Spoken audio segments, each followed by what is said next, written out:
Pensando no cooler baratinho, que eu não botava fé nenhuma e conseguiu me surpreender. Esse modelinho aqui, gente, ele é muito barato, tem um RGB muito top. Lembrando que nesse vídeo aqui eu vou testar ele com a AMD, com a Intel. Vou mostrar também como é o processo de instalação em ambas as plataformas. Vamos estar testando ele em jogos, no CPU-Z e também no AIDA 64. Então bora para um box para ver o que acompanha esse produto.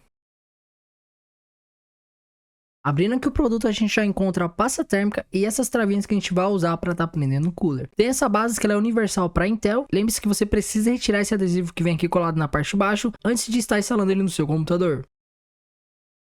Na caixa ele fala que possui rolamento hidráulico e é compatível com praticamente todos os soquetes de processador disponível, desde o soquete mais antigo, como por exemplo o 775, até o LGA 1700. E também tem uma grande compatibilidade na linha da AMD. O fluxo de ar desse cooler é de 45 CFM e ele tem um TDP de 95 watts.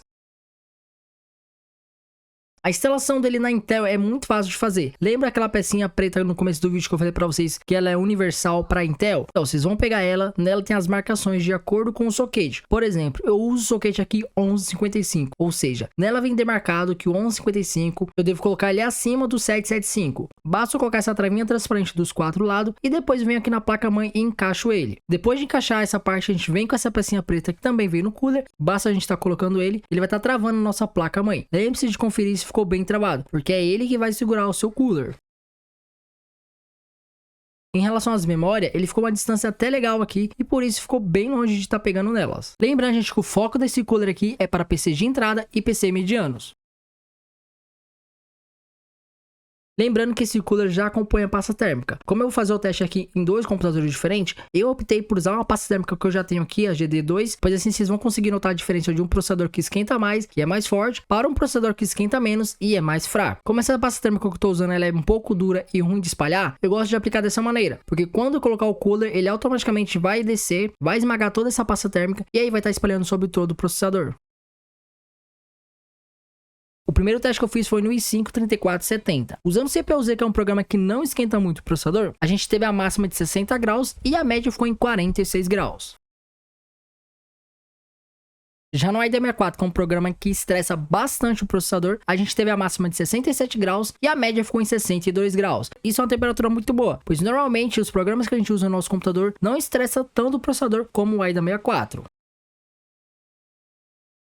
Testando esse processador no Jensen Pack, a gente teve a máxima aqui de 50 graus.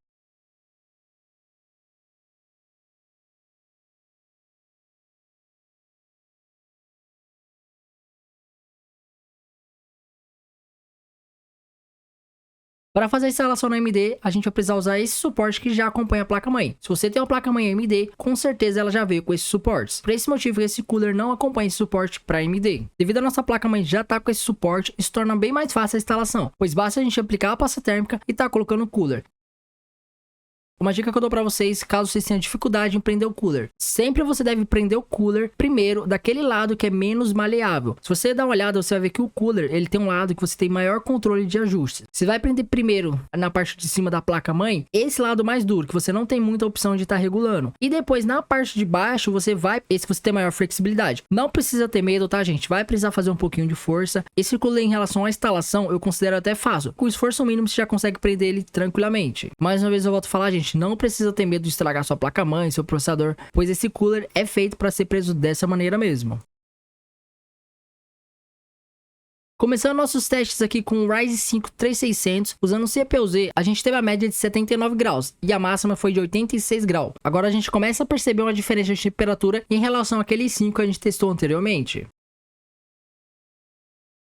No AIDA 64, usando o mesmo processador Ryzen 5 3600, esse cooler sem chance, não aguentou. O teste aqui passou de 100 graus, eu fui lá e finalizei o teste. Normalmente quando chega a 100 graus, o computador já desliga, não aconteceu isso aqui. No caso aqui, chegou a 100 graus, eu finalizei o teste, pois o objetivo era a gente ver se esse cooler aguentava ou não esse processador. Claramente com esse teste a gente vê que para esse processador não é uma boa escolha.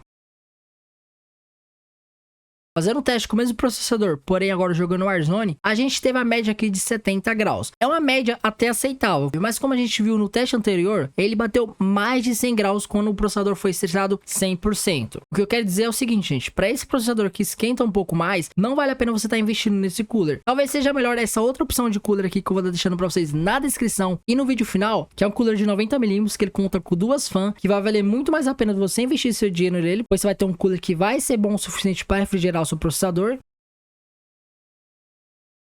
Antes que eu me esqueça de falar pra vocês, é o seguinte, esse cooler, quando você liga ele na sua placa-mãe, automaticamente ele já liga todos esses LEDs que ficam em volta dele. Porém, se você prestar atenção, no cooler mesmo, ele tem um LED lá na parte de dentro. Esse LED só é ligado se você possui uma placa-mãe que tem RGB 5 volts. E aí você conecta nele, você consegue ligar os LEDs, mudar os efeitos, etc. Caso sua placa-mãe não tenha isso, se você quer ligar esse LED, você pode optar em comprar uma controladora para estar fazendo isso, para estar mudando os efeitos através de um controle que é conectado na controladora. Lembrando que esses efeitos que ficam em volta do cooler, você não consegue desligar ele e também não consegue mudar as cores. Só vai conseguir mudar a cor do LED que fica lá dentro do cooler. O restante, ele que fica em volta, não dá para mudar. Aquelas cores são fixas. Com isso, gente, podemos concluir o seguinte, para processadores mais fracos, como esses processadores de terceira geração, um Zio, por exemplo, 2640V3, 2630, ou por exemplo, um kit Zio X79, esse cooler ele vai dar conta de boa. Agora, se você pretende usar, por exemplo, um socket M4, um processador que esquenta mais e é mais forte, eu não recomendo para vocês esse cooler. Como vocês viram aí, eu tô jogando Warzone a 70 graus. Na minha opinião, gente, 70 graus é uma temperatura assim, no limite do aceitável. Passou disso, eu já começo a ficar preocupado. Caso vocês for, por exemplo, renderizar um vídeo, fazer uma coisa mais pesada, vocês viram que o processador ele passou de 100 graus com o Ryzen 5 3600. Então, gente, fica ciente disso. Para um socket M4, não vale a pena. Então é isso, galera. Espero que vocês gostaram desse vídeo. Se você gostou, deixe seu like, se inscreva no nosso canal se ainda não for inscrito. Comente aqui pra mim o que você achou desse cooler. Vale ou não vale a pena?